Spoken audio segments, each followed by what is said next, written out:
Hi, my name is Jim Beckwith, and I'd like to spend the next few minutes showing you my 4 steps to making clear sounding chords on the guitar. These are the same 4 steps that I've been showing my students for the last 30 years. And there's at least a couple of them that I don't see emphasized, and hopefully you'll be able to pick up a few new ideas during this video.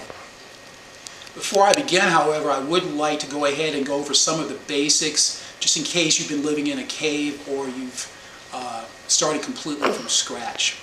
The first basic idea that you probably know, but I'm going over, involves your guitar. You need to have extra light gauge strings. These are the thinnest strings possible and will make it easiest for you to press down.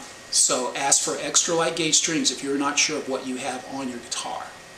The second thing is to check your action. This is how high your strings are off the neck. If your strings are too high, it's going to be very hard to press down. So ask for extra light strings and low action on your guitar, and that will make it as easy as possible. The second thing, this again is a basic thing, is to just put your fingers as close behind the frets as possible. This gives you the best leverage and gives you the clearest note. You don't have to obsess over it. Just get them as close as you reasonably can. Sometimes you won't be able to get them perfectly.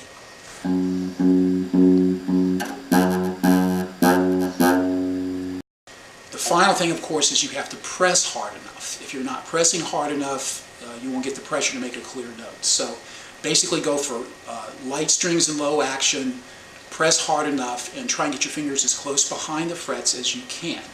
And that really sets up the basics that pretty much everyone talks about. Now I'm going to my 4 steps.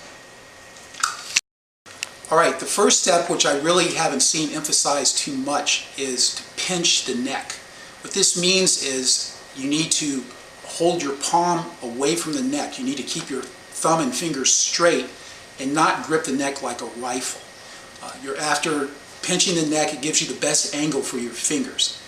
A lot of people try and choke up on the neck and grip it really close, but that just totally screws up the angle of your fingers. So make sure the best way to get this position is do what I just did here and hold your thumb and your first finger out as much as possible and get them straight and just chomp the neck like that. That's the first step. Pinch the neck. Don't grip it like a baseball bat. Okay, now for the second tip. The second tip you see a lot, so it's not so exclusive. It's basically to arch your fingers. You want to curl your fingers so they come down as straight as possible on the neck. Again, you don't have to obsess over it, just do the best you can, but you don't want to try and have your fingers flatten out across like this. Try and arch your fingers and curl them so they come straight down as possible. This will put a little extra load on your fingers, so that's where the practice comes in to strengthen them. So arch your fingers, that's step number 2. Okay, the third tip that I have, and again this is one that I've not seen emphasized very much, is to angle your finger towards the headstock. This will improve the profile of your finger. A lot of times when you press down, your finger kind of spreads out and muffles the strings around it. So look at the pictures very closely, and angling your finger towards the headstock will kind of improve the angle of your fingers and make the adjacent strings clearer. It also helps you a lot with bar chords because it eliminates the ridges between your knuckles. When you are putting like this, your finger is crooked, and when you're angling it more straight towards the edge, it's a lot straighter and a lot harder and everything. You make a better bar. So the third step is to angle your hand towards the headstock.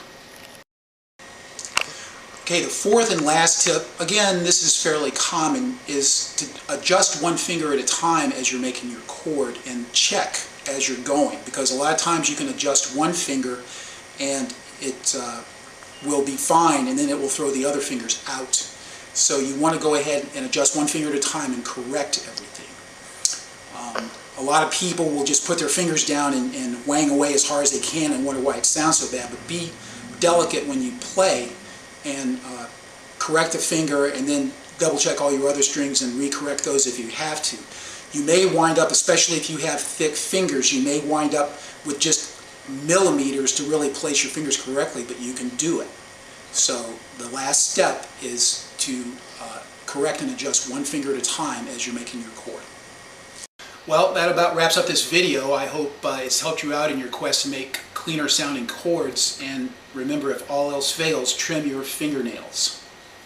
You can also check out my website, which will link you to my book for adult beginners. It's called No Fail Guitar. It's available on Amazon. This book concentrates on the main problem most beginners have, which is switching chords and strumming at the same time. So if this fits your description, you might want to check it out. So that's the plug. Thanks for watching.